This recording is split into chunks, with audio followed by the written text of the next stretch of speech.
Prime Minister Keir Starmer has been heavily criticised on GB News after he announced on Sunday that the UK would formally recognise the State of Palestine. Jeff Banks accused Keir Starmer of flip-flopping like a wet kipper on the fishmonger's slab over Middle Eastern policy.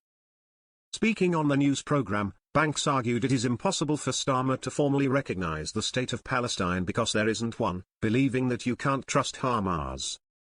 The UK is joining more than 150 countries in a move intended to preserve prospects for peace between Israelis and Palestinians. Jeff also claimed that the Prime Minister's latest move represented inconsistent leadership on Israel-Palestine issues. On GB News, Bank declared, "Israel became the State of Israel. There is no State of Palestine." He then referenced the 1967 conflict when Egypt and Jordan engaged in warfare against Israel, which Israel subsequently won. He also noted that Egypt subsequently withdrew from Gaza whilst Jordan departed the West Bank.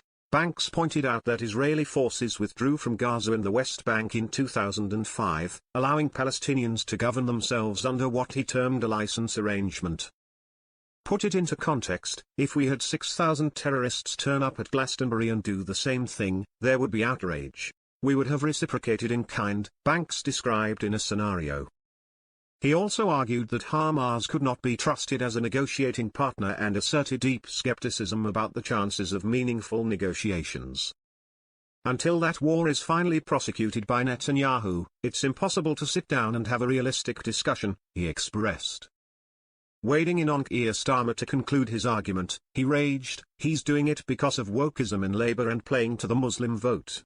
He argued that ideological pressures and electoral considerations within the party have forced Starmer to make his announcement.